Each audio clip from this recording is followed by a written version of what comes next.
Olá pessoal, estou de volta aqui com vocês, Carlos Alexandre Nascimento, coordenador geral do MBA PPP e Concessões, e dando continuidade ao nosso curso de Introdução às Parcerias Público-Privadas, PPPs, e na aula de hoje eu quero abordar as características gerais das PPPs e das concessões aqui no Brasil, já fazendo uma comparação sobre esses instrumentos e dando mais alguns exemplos para que realmente vocês fixem essa diferença e passem realmente a ter um domínio mais adequado das diferenças entre os conceitos, tá bom? Então, vamos começar aqui no slide, corta para o slide, por favor, que seria realmente, então, resumindo, depois dessas 3 aulas sobre concessão comum, concessão patrocinada e concessão administrativa, qual que é, do ponto de vista legal, da maneira estrita, a diferença essencial entre as PPPs e a concessão comum?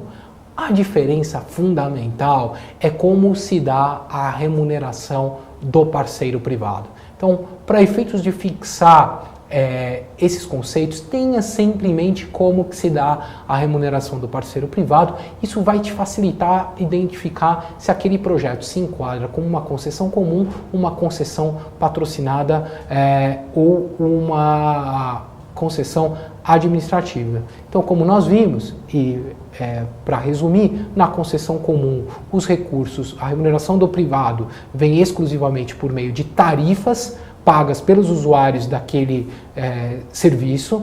No caso da concessão administrativa, em adição à tarifa, é permitido com que o governo, o poder concedente, ele aporte recursos provenientes do orçamento público para equilibrar do ponto de vista econômico-financeiro aquele projeto, né? Lembrando que esses aportes do recurso público são chamados contraprestações.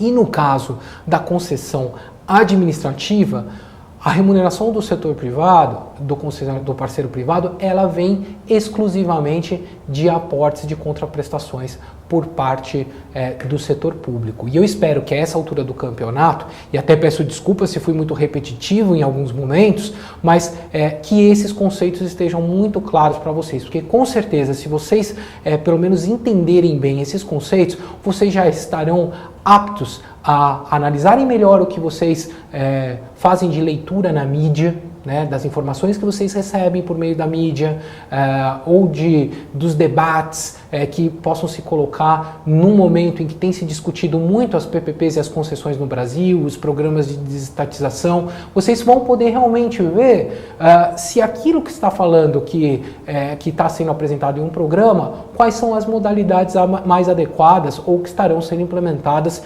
esses projetos, né, da forma como eles serão estruturados e posteriormente, se vierem a ser contratados e implementados. E lembro que tem muita dificuldade conceitual sobre isso. Daí, este curso de introdução às PPPs, nós buscamos com que ele seja oportuno para a maioria das pessoas que estejam interessadas nesse tema.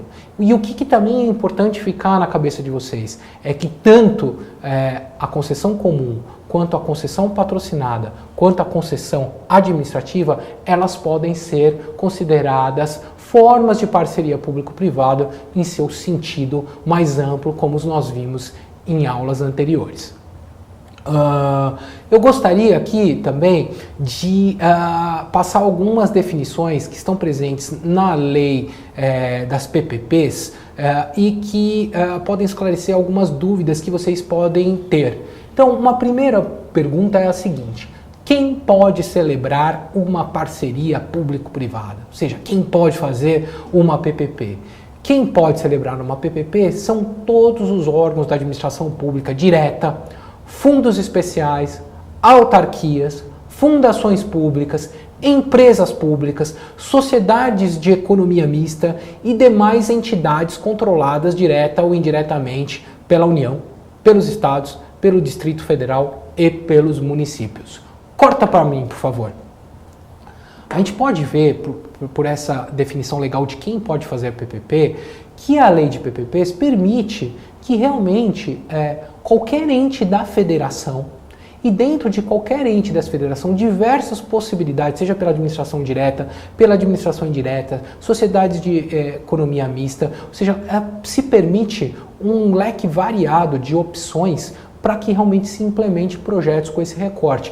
O que mostra também o enorme potencial das PPPs florescerem no Brasil como um instrumento contratual e de financiamento que pode ser, se bem planejados, estruturados e implementados, bons projetos para ajudar a reduzir esse déficit de infraestrutura econômica e social no Brasil. Veja bem, se bem planejados, estruturados, implementados e avaliados. Sempre tenham isso em mente.